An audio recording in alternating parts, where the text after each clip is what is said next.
Welcome to the Chat Cave here on McGTV. That's youtube.com/MikeMcGTV. And as always, your hosts here on To the Chat Cave are me, Mike McG, and me, Max Andrews. yes, welcome back. It's been a while since we did this, about a month or so since we memorialized Prince.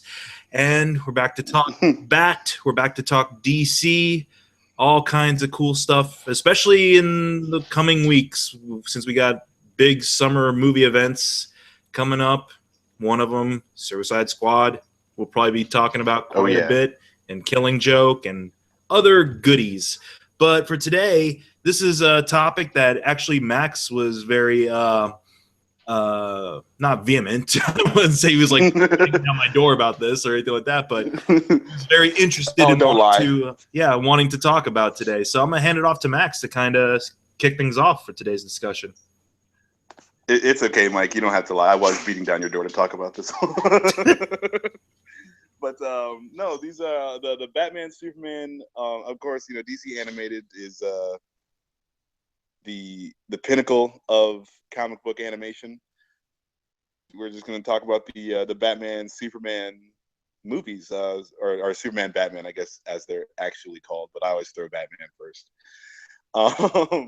But the first time that they met animated was, or I shouldn't say the first time that they met, but the first kind of feature that was put out was it was 3 episodes of the Batman the Animated / Superman animated cartoons. It was a 90-minute a run, and for the first time. And I remember watching this as a kid, and especially in light of the recent Batman Superman fiasco. I remember watching this as a kid and just thinking that they hit it right on the head. And I actually went and watched it again. I'd rather watch this Batman animated series, Batman Superman, anytime over Batman versus Superman movie. Yeah, I'll agree with that. It's like this was originally, well, because they kind of reintroduced the animated series Batman through this stuff too, because it was originally this was based out of the Superman animated series that had spun out of the Bruce Timm Batman stuff. But then Bruce Timm was like, let's go back and let's bring back Kevin Conroy's Batman and all those characters. And I guess he sleeked him up a little bit, gave him the iconic like black and gray look and more Bob Kane-ish, and then actually like put him into the world of a larger DC universe, very much the way Zack Snyder did with Batman v Superman, although handled way better.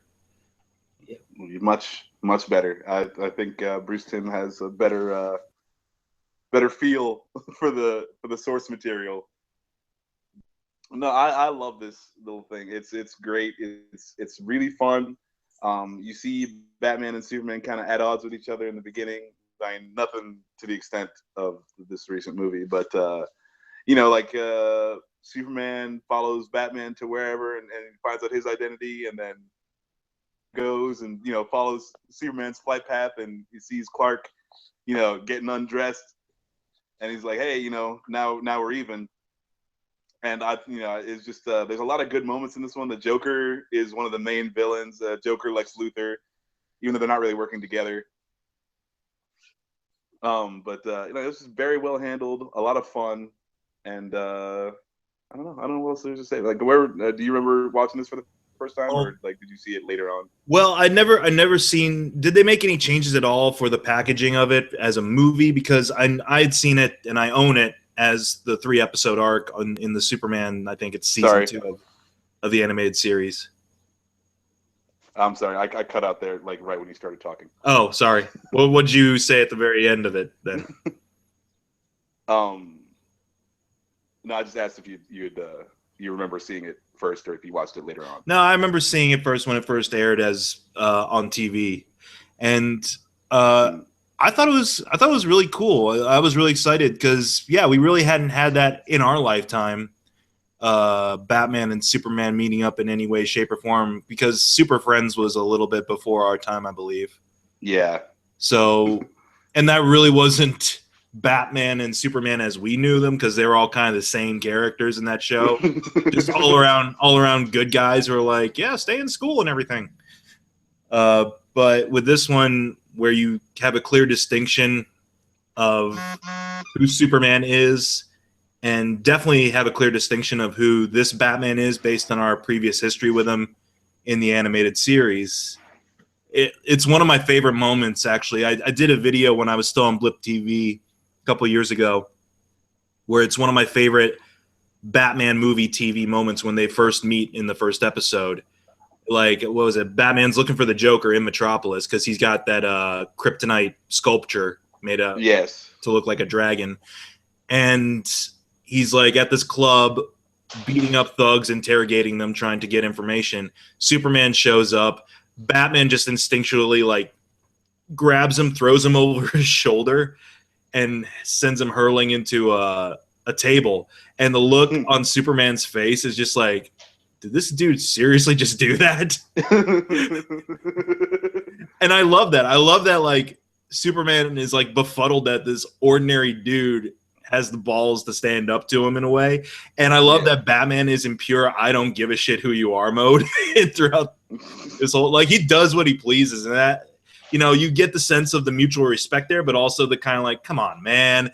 Like, Batman, yeah, like you said, follows him home, or planted a tracer on him at one point, and yeah, watched him undress, which is kind of weird in and of itself. But well, it would be more like watching him redress, because he has to put the glasses back on to become Clark Kent. Well, I mean, so, you know, he's still peeping Tom. He's still like across the way with binoculars. He's just like, I got you, you son of a bitch. I got you. And then to compound matters, like, he just starts actively pursuing Lois Lane in a relationship. And I never understood if it's like, if he has genuine affection for her. I mean, he does on some level, but if it's more about like just getting underneath Clark's skin. I always got the feeling like he was just being a dick. Yeah, well, I mean, he wasn't actively pursuing her. He just knew that it would irk Clark. I think, yeah, that's the thing about Batman, and especially last night I just rewatched Mask of the Phantasm. It brought something home. Is that like Batman is all about just short-term flings and in romantic entanglements. Like, he won't pursue it beyond just, okay, we had a good time, I guess, but the mission comes first, and I guess Lois is number whatever in that long list of women. But I mean, it's not that he's like, oh God, I'm just doing this to mess with him. I really hate this woman. Like, he gets along with her. He likes her. Fine enough. Oh yeah. I mean, like, you know, they're compatible, and you know, it's not like it was the great undertaking for Bruce Wayne to, you know, to flirt with Lois Lane. But I think he was more doing it just because he knows who Clark Kent is. He knows that he's got feelings for her, but you know, just tweak the nipple a little bit. Jeez. But was that ever anything they'd actually done in the comics before then? I'm not really certain. Like, had they ever had that type of love triangle between them whenever those characters would meet up? Not that I've read. It's something they could easily do. You know, that's kind of an easy out. Mm-hmm. But I don't think I've ever. I mean, I've seen Batman and Wonder Woman together, but never Batman. Well, that was something they definitely played with later on in Justice League, and Justice League Unlimited was the Batman and Wonder Woman thing. But I think by the time I started getting into, like, especially Superman comics, which really wasn't until about the 90s or so, at that point, like, he and Lois were already together. She was fully in the know of who he was, everything like that. So I wasn't really privy to, like, oh, in the past has Batman. I know I'm focusing so much on this relationship thing, but yeah, it's just because it's really an interesting facet of Batman in and of himself, is that he'll pursue romantic engagements, but he knows full well that he's not going to have the time of day for them in the long run. And so it always fascinated me about the character that he'll pursue that, even though he's like, no, I'll never have time or a place for this. But hey, I'm human. Yeah, you know, like I got 5 minutes, so let's do this. I did like what you mentioned about the Joker and Lex Luthor stuff because yeah, they're really not they work together for like 5 minutes, I think, at one point, Yeah, but like then cohesively working, but then they immediately start sabotaging each other. I mean, And like you know, if the Joker is involved, it's not a partnership that's going to last for very long. Um, yeah, I really like the dynamic of like Batman and Superman working together, but then even Lex Luthor and the Joker together was also a really fun thing that they did.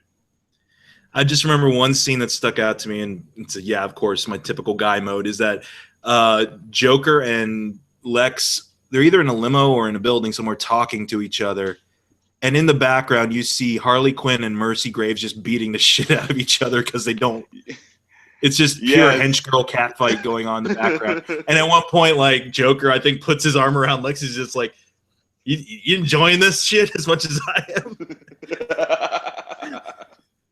Like that's the thing is like surprisingly very adult themed story without going overboard the way certain adaptations do in terms of uber violence or darkness. Like it was still fun, but yeah, that paved the way for a lot because after that you get you got Justice League stuff, alluded to Justice League and Batman Beyond, and then Justice League Unlimited, which blew up for like the rest of the DC animated universe shenanigans. But it all starts with that Batman Superman movie. But sorry, I got dogs running all over me right here. That's fine. Like I was mentioning to Max before, it's like he's dog sitting today, so we might have that Kevin Smith moment where you'll hear some yipping and yelping, and he'll be like Shecky. I actually don't even know all the dogs' names. This is quite interesting. But you should just name them after Batman villains. Yep. All right. Well, you're the Joker for sure.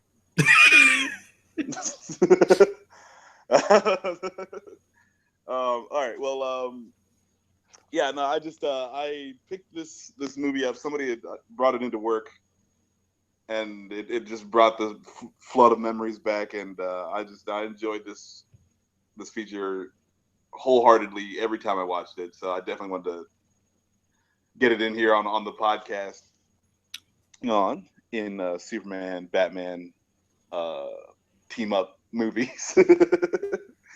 We got Superman, Batman, Public Enemy. This is actually my favorite one of the three we're talking about today. Okay. I really enjoyed the comic book, and the feature that they did doesn't stray too far from it, and it's just awesome. You get a lot of good moments, like all right, I won't go too far into it just yet, but yeah, I gotta say it's like I think they hit the hammer on the head. I love Tim Daly and of course Kevin Conroy doing the voice of Batman. Just great acting all around, and they get to throw a bunch of just random villains in here, and it's just awesome. What do you think of this one? Well, like you, I had read the Jeff Loeb Ed McGuinness stuff before I'd seen the movie, so I was familiar too with the arc that they were going on in there, and I thought it was a perfectly fine adaptation of the source material. I definitely what the aspect of it I enjoyed probably the most was kind of the back and forth between Batman and Superman in both comic book and the movies, or the movie, because it really plays like a buddy cop movie without being too buddy. Like they have the Lethal Weapon dialogue moments at times with each other. Do you think Shane Black would do a good job in a Superman Batman buddy cop movie? Dude, I think give Shane Black any comic book property he wants to work with.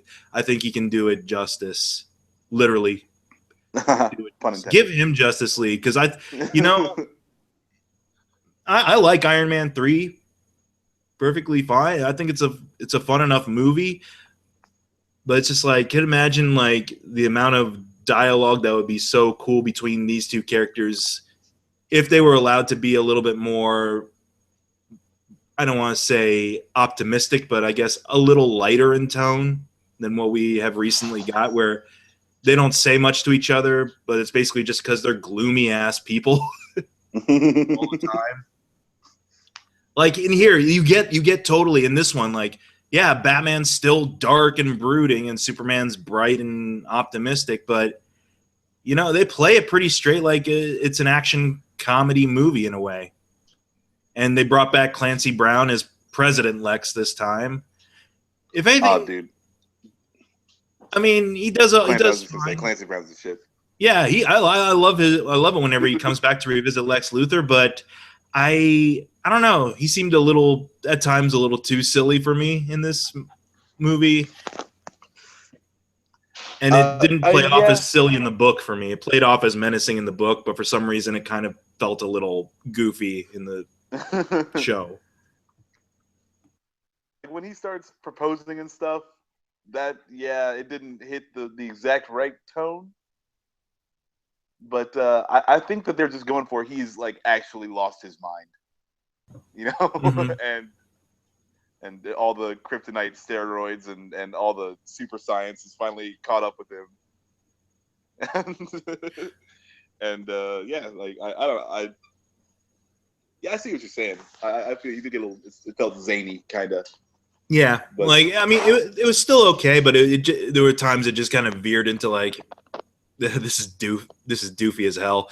Was there some stuff with regards to the way they changed up some stuff in the plot that you felt worked or didn't work? Because originally, I'm not gonna give heavy spoilers here, but the person who stops the kryptonite meteor in the comic book isn't the same person.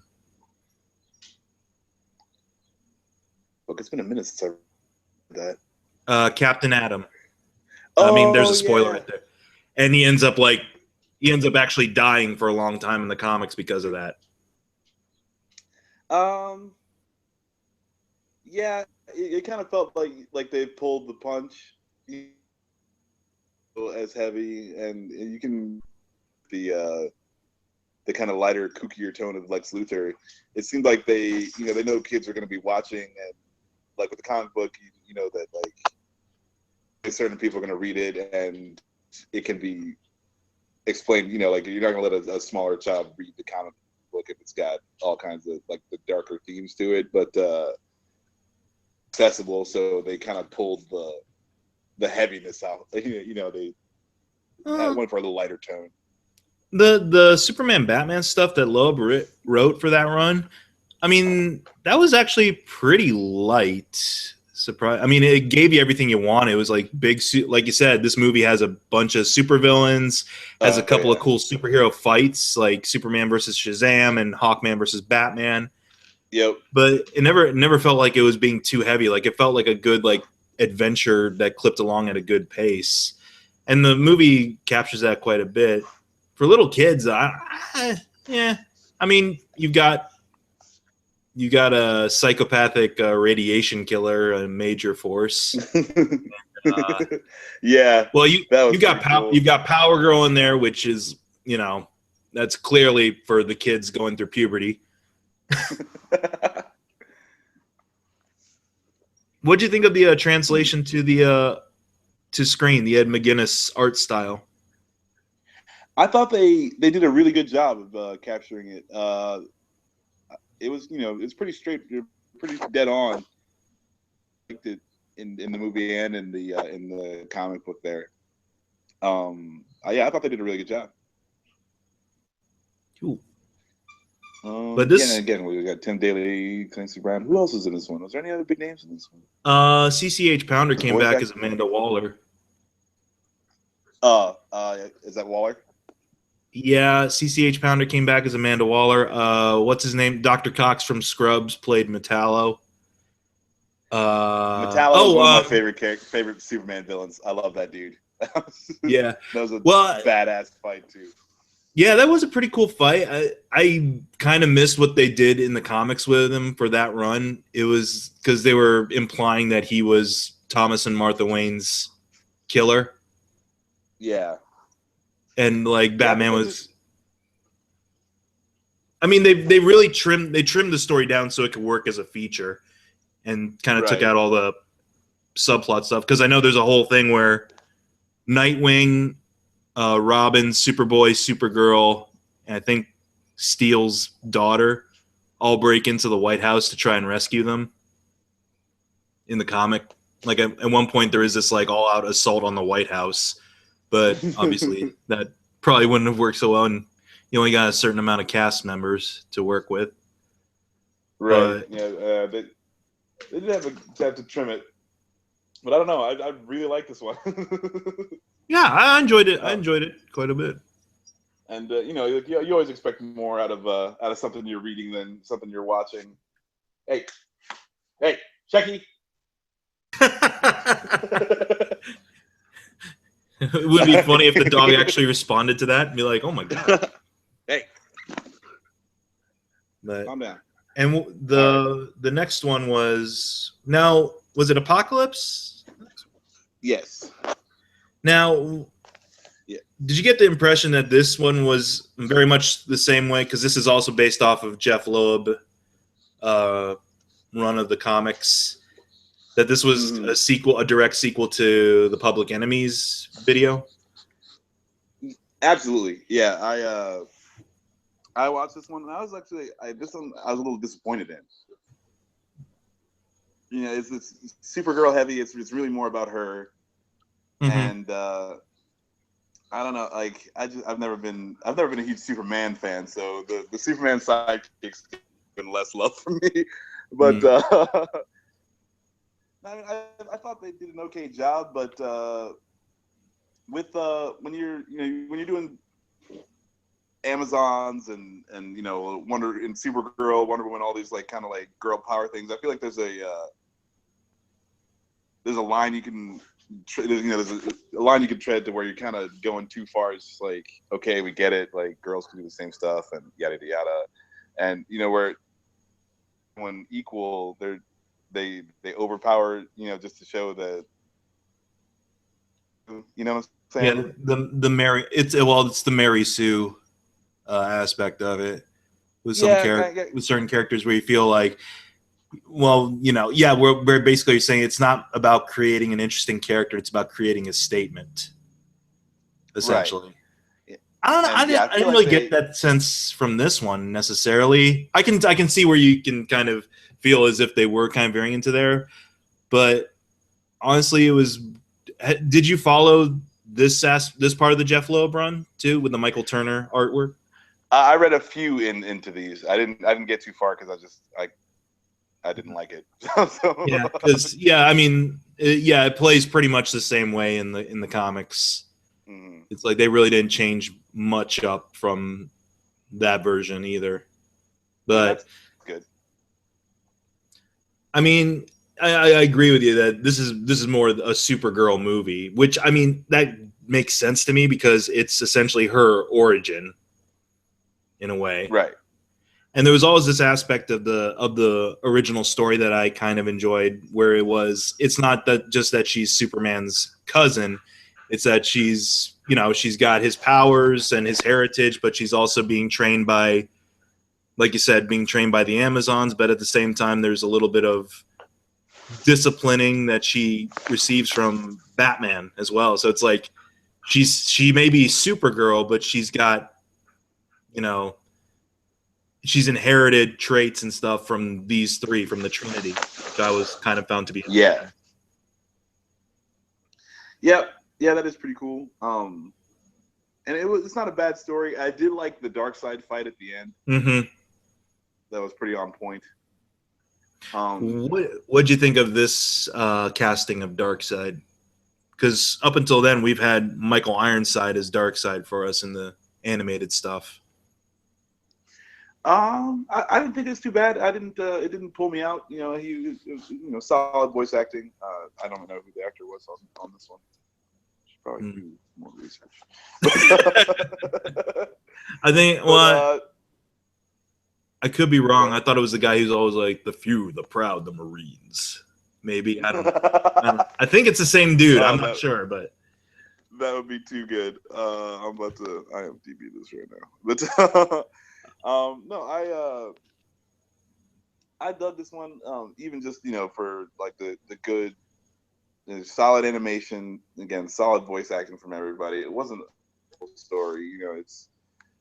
It's a little more. I don't even know why I'm saying that. Why it's a little more hard to believe. Just because, like in Batman Superman, you have every supervillain coming out of the woodwork to attack you, so it's pretty ridiculous anyway.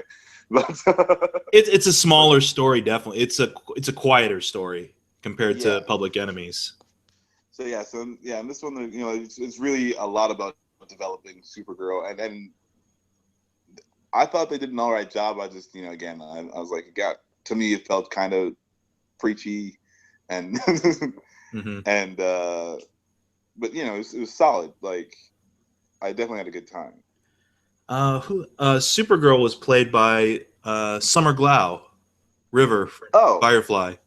I just saw that on here. Like, and from what I can recall, it's like, she did fine.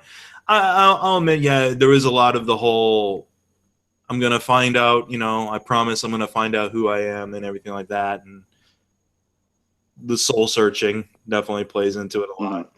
I don't know. It didn't feel burdening, as much as soul searching goes with regards to a Batman and Superman movie. I like the humor in it quite a bit, where she wakes up in the Batcave and fries his computer just by accident because she can't control her powers yet, and was a Batman, and Clark's like explains to her what's going on, explains to Batman who she is, and all Batman has to say to that is, well, your cousin owes me a new computer. And at one point, Superman's like, well, it could take a while because, reporter's salary and everything. And that's a joke that actually comes back to the end. He's just like, you still owe me a computer.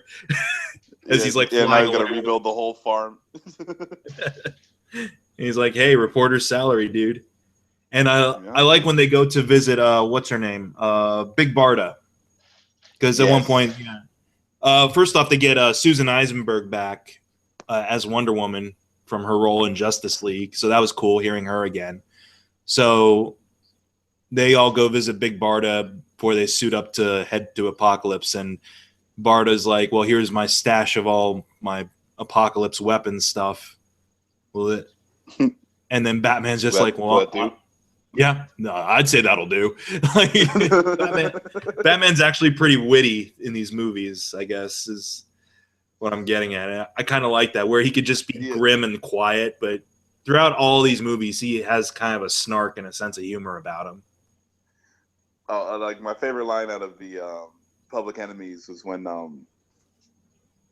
Batman's either he's doing surgery on Superman, and he's like, cut the humor, and then Clark tells him to buy a sense of humor. That's what I'm saying. It's like throughout, I think consistently, even in the Bruce Timm stuff, like the banter between the two of them is really well done. Another conversation that sticks out to me from Public Enemies is when Superman's still injured, and they're like walking through the sewers, and they're just talking to each other about Magpie, the villain Magpie, which actually in the continuity of DC Comics after Crisis on Infinite Earths, in the new continuity, they established that Magpie was the first villainess that they had ever teamed up to fight against. That was the first time they had actually met. Batman had come to Metropolis to solve this Magpie case, and Superman was like, yo, my town, get out of here, outlaw. And so they're talking about like Magpie and everything. Like, remember Magpie, man? He's like, what happened to her? It's like, she died, I think. He's like, oh, why is it the good villains never die? And Batman's just like, Clark, what the hell are good villains? Like, it's a very meta moment where it's like, yeah, there's no such thing as a good villain. Like, no, what do you mean by that? You know, like, stupid. But no, yeah, it's just great. It's just a good lot of fun, and this is thing out of the Batman Superman movie. They could have taken any number of stuff from here, but I'd say definitely the Bruce Timm stuff could have been a good template for how they first meet. Like later on in Justice League movies, or if you want to do another Batman and Superman movie live action, you could definitely what the hell's going on over there? It could definitely oh, sorry. it's all good. You could definitely take the template of something like Public Enemies or like Apocalypse. And I think it would work. It would really work live action.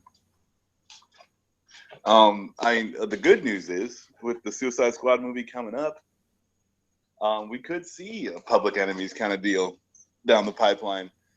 I mean, of course, they're gonna have to bring Superman back to life, but he's already back to life, dude. You saw the speck of dust rose off his coffin. He's alive. Oh yeah, that's true. Because he can magically float items around him. Because God forbid you let me feel anything about this character that, okay, if you're going to kill him off and let him just stay dead and surprise me that he shows up later. But no, we can't even surprise you. Yeah, they did pull the punch. I've only seen that movie once, and I can't make myself watch it again. I'll probably go get the 3-hour thing just because I am genuinely curious to see what they cut out of that thing. Yeah, I heard like the Robin scenes all got cut, or not Robin, but Jenna Malone I think is Barbara Gordon. Yeah, right. So all her scenes got cut, and who knows what's going on there. The Steppenwolf stuff got cut, definitely. Yep. Yeah, I'd just like to see if they managed to put, if it made sense. I want to know if the longer version makes sense. Definitely. Nah, that's where my curiosity kind of ends. I just want to see if it actually tells a cohesive story. How would you rate these from 3, 2, 1? All right. In number 1 would be Public Enemies. I had the most fun with that one. I think the banter, the voice acting, the animation is all just top notch. It's very, very close to the source material, but you can see why they made the changes that they did, and they didn't really. They do kind of take some of the like again, Captain Atom dies, and some other kind of heavier stuff happens. But yeah, no, I'd say that one's my favorite. Second would be the Batman Superman 90-minute feature movie. I don't know what you call it. The Supergirl one, or the no, the Bruce Timm stuff. Bruce Timm's, yes, yeah, the Timmverse Batman Superman movie. That would be number 2 for me, and then Apocalypse bringing up a third. But they're all very close to each other. Yeah. I mean, they're all very. I mean, yeah. Compared to some other probably lesser products out there, they're very enjoyable on their own different levels. At least, I'd have to say I'd probably put the animated series stuff before Public Enemies, just because the thing is with Public Enemies and with Apocalypse was that I was going into them knowing the full story already. Knowing that it was just going to be an adaptation of something I'd already read. Right. So it was still enjoyable, but it just didn't really get me very excited for watching them. I still enjoyed them. Whereas I do just have that fond nostalgia factor working for me with the Superman animated series stuff, where that was the first time I'd actually seen a Batman and Superman that I'd grown up with meeting for the first time, in somewhere other than the comics. So, and for the story worked, and also, kind of acknowledging, like, even when I was watching it then, I had a feeling, like, when I first saw those 3 episodes together, I had a feeling like they're going to open up a whole bunch of other stuff now. Because I think right after that, we got stuff like a Green Lantern showed up. I know the Flash showed up, I think, a couple of times in Superman before moving on to be a regular in Justice League. Mm-hmm. And then from there, we got a lot more with regards to Apocalypse storylines and everything else like that. Yeah. So even after watching, I believe they just called him the world's finest when they were on TV.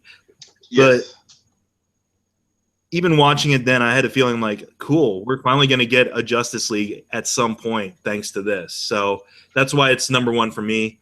Public Enemies is definitely a solid number two for me for this. It works really well, and I like the story clips along fine with great action and great interactions between the two of them. Like, yeah, it felt very much like a lethal weapon of Batman and Superman. And I'm sorry, I'm just gonna cut in. Like, I just had this thought, I don't want to lose it. Go for it. The teamwork aspect of when they do Public Enemies, there's like they've been working together for a while. So like the moves they have, or like when Solomon Grundy's got Batman, and he's like, I need some laser beam support right now. Mm-hmm. And Superman's like up in the stratosphere, and he just beams down from there. Like, it's so awesome. The castling. Oh yeah, castling. They got like code words for all their special maneuvers and everything like that. Like, I thought that was kind of cool as well. And it plays, and that's the thing, is like you could go into that movie not really knowing much about whatever the history is between those two characters beforehand and get the sense of like, oh well, they've been working together for a long time now. Yeah. Yeah. The fact that like no, I like that aspect of it too. Like I said, it works really well, like as an action sort of comedy type thing for me there. And Apocalypse is, I mean, it's the third one on the list, but it's fine. It didn't, like I said, it didn't really wow me, but at the same time, it's decent entertainment. Yeah, and you're not mad you're watching it. You're not going to sleep. The one thing I got to say, especially about those last two, the DTVs, is they seem to really capture the artistic style of the artist who had worked on the art before them in the books very well. Like all the models for characters in Apocalypse look very Michael Turner-ish. With regards to, if you look at Michael Turner's artwork, the way he kind of constructs faces, or the way he constructed faces and eyes. Unfortunately, Michael Turner's no longer with us, but the way he drew characters, it very much echoed the animation. Very much echoed that style, and the same with Public Enemies. Like the Ed McGuinness, like gigantic biceps and just huge six packs and everything like that. Just the out of control proportions with some of the characters' musculature work. Yeah. That's total Ed McGuinness like traits in his artwork, and they were able to adapt it and make it work as an animation very well. So yeah, I think that's cool too, because I mean, like, they're not just like, they said, okay, well, we're adapting a comic book, so that means you also have to adapt the art, and that I thought they did a really good job with.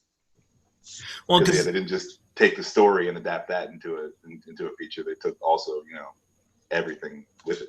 Well, because they'd had kind of there were certain features before this too that were kind of hit or miss for me, like the Superman Doomsday thing, where they were just telling a loose adaptation of Death of Superman, but kind of sort of doing it in the animated series style, where I'm just like, wait a minute, is this canon with that series or not? And it just felt kind of weird to me, like, for example. But other stuff like the Darwin Cook adaptation of stuff in like New Frontier was okay, but here I felt they really like embraced the style of the artists who had worked on the books. Yeah, they fully went, they went for it. And it's like, okay, this is what it's going to look like. We've already got all the storyboarding and all the concept art done. We just need to animate it. So. Yeah, literally. Oh, go ahead. Adapting. It's one thing if you're like coming up with new material, like what they've been doing with the New 52, where it's based on, kind of sort of based on what's going on in the comics, but not really. But with something like, okay, we're just straight up doing Public Enemies. Okay, how do we go about boarding this? Well, shoot, the comic's right there. It's like, might as well. Yep. I mean, you already paid for it, you know? Yeah. Is there a Batman Superman story you feel you'd want them to adapt down the line? Because they've kind of hit a lot of highlights. Like they did these ones. They did Dark Knight Returns, which has the ultimate Batman Superman fight for me. Let's see here. Batman and Superman. Like, there isn't anything I'd want to see adapted like that I need to see, because they've already done it. Like, unless they're gonna do a hardcore adaptation of The Dark Knight Returns, where they're just kind of sticking to that storyline. One I'd like to see done better, but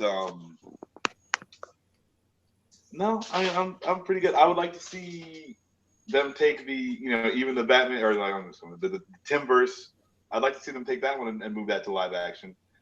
But yeah, no, I mean, I think they've satiated my Batman Superman thirst here. There is one story I'm very curious about them adapting, just because it's such a I've heard about it. I've never actually read it for myself, but I've heard kind of the basic idea of it. And yeah, it's from the older set of comics, like from the 70s and early 80s, I think. Mm-hmm. And it's like a holiday themed story where Batman goes to the Fortress of Solitude to meet up with Superman, and they're all like chummy and everything like that. The bromance is very strong with them. But then the Fortress of Solitude is momentarily invaded by aliens, but they're not evil aliens. They're there because they just hopped into the dimension by accident, but they're like mayflies, where they're just there to have sex, reproduce, and then die. So basically the whole story is, I think, Batman and Superman encounter these aliens, then watch these aliens have sex and die. And they're both really, really sad at the end of the story that happened. Like, I would love to see some kind of adaptation of that. It could be just a short film, whatever, just because it sounds so insane that I just have to see and hear to have it. I'm selling Kevin Conroy short on his craft, but I would just love to hear Kevin Conroy be like, I can't believe they just died.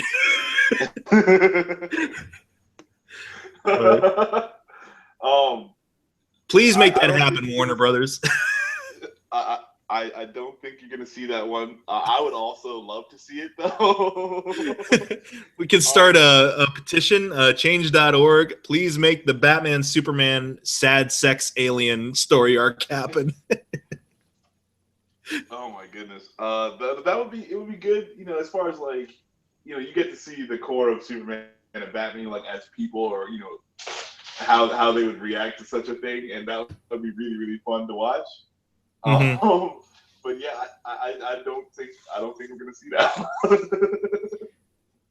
I guess on a more serious note, an adaptation I would really kind of like would be an adaptation of the Man of Steel stuff that John Byrne did in the late 80s, where it was after Crisis and they had completely, reinvigorated Superman, retooled his origin a little bit.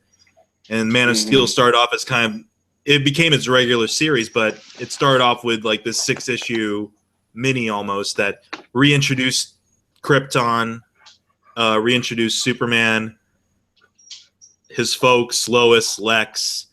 And then in issue 3 is the Batman Superman meetup. And I think, that whole arc would be kind of a cool adaptation, but especially that Batman segment with the Magpie story would be kind of cool to see. Because throughout all of that, like, they don't like each other, definitely. And what keeps Superman...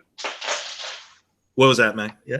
What I like is that between Batman and Superman, you can tell where they have obvious professional differences. Mm-hmm. But they're still like, okay, the best way is to work together, and then they can like do their best to put whatever aside. And yeah, they definitely hit it a lot better in the comic books than they do because they just have more time Yeah. in the features. But yeah, it's a good dynamic between them. How different they are and how the same they are at the same time. Yeah, I feel that was kind of.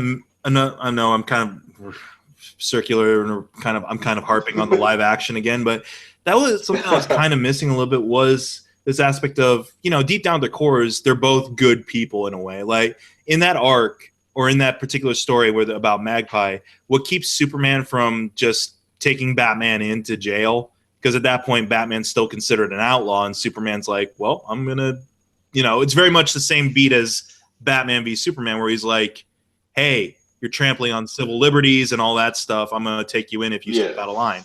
And it's very much that same conversation, except the one thing that's keeping him from doing it is that Batman says he's got like this aura about him, this, I guess, radio signal on him that if Superman touches him, it'll detonate a bomb somewhere in Metropolis and an innocent person will die.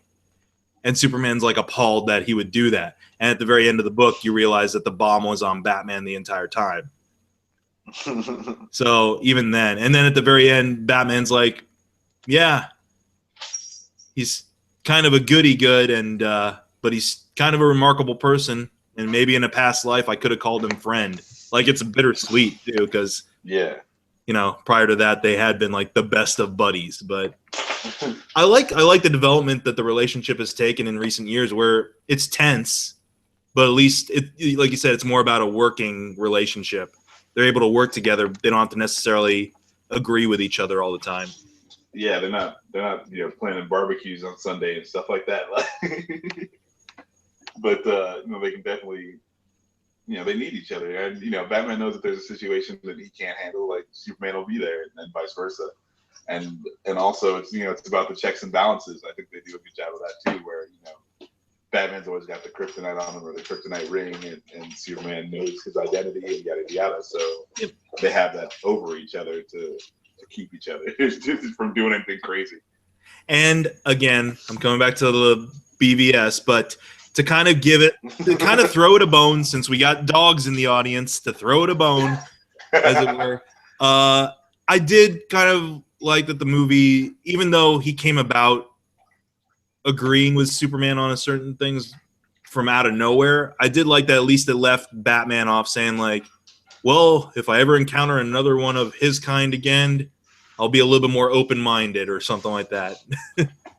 I'm like, okay, well, the next one isn't going to be Superman. Yeah. It'll be the next one's going to be freaking Darkseid. It's going to be Darkseid, and then he's going to have to learn to trust Khal Drogo underwater. The robot Torso, and homeless Barry Allen. Yeah, man. Oh, God. I wish they would have just left all that Justice League stuff out of that movie. Well, we'll have to make do. Here we are, right? Here we are. But no, like I mentioned before, we got some hopefully entertaining casts and hopefully entertaining products coming up in the next couple of months here. We got a Killing Joke adaptation on the way, which I hope is really good. Yes, I'm very excited for that. And we have Suicide Squad as well, which again, I hope that's good. Like, I think, all the harping that we're doing on BVS and all kind of the doomsaying a lot of people were saying about this franchise can be reinvigorated with just a good movie. And hopefully Suicide Squad is that movie. Yep. Maybe we should save this for another one. But the Assault on Arkham, have we covered that yet? No, I don't think we have. We could. Oh, okay. Yeah, we definitely should. Because I feel like it would be very interesting for a Batman podcast, because Batman's kind of in it a little bit. I mean, it's about him. Technically, it's a Batman movie. Yeah. Yeah. But he's definitely not the focus. No. I like how he's just. It's the same thing with the comic book called the Joker, written by Brian Azzarello. I don't know who did the art. Yeah. Batman does. Batman shows up for like 7 whole panels in the entire comic book. Mm-hmm. But I mean, he's referenced and everything like that, but never by name. Like, yeah, right. But you get why they fear him. You know what I'm saying? Because like when he shows up, it's quick and brutal, and then he's gone, and it's just like, holy shit, I can't believe this just happened to me. I do.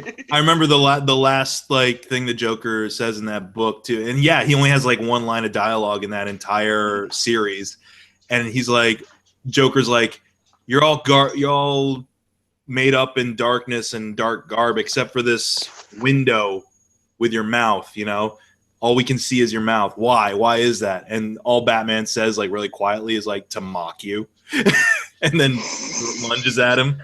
I'm like, that's kind of cool. Yep, that's Batman. But no, it'll be good. I'm hoping that it's just light sprinklings of Batman, and then they deal with Batman right now. And That would be that's a major issue. That would be a cool like approach to a movie too. Is the idea that you're there for other characters. Like if they were to do a Joker movie, that I'd say that would be kind of a good way to go about it. Like Batman as like the villain, Mm-hmm. But even then, like not an ever present villain. Yeah. Right. Just like the looming, he's the oncoming darkness,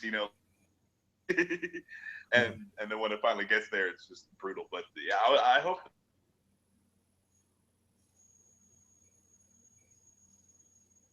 Max. Well, I think Max is cut out here, unfortunately. But thank you all for listening regardless. We'll figure out what Max hopes for next time, perhaps. On To the Chat Cave here on McGTV, youtube.com/MikeMcGTV.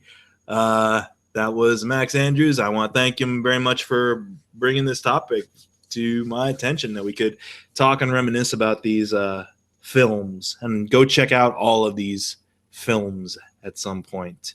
And I have been Mike McG. Catch you all later.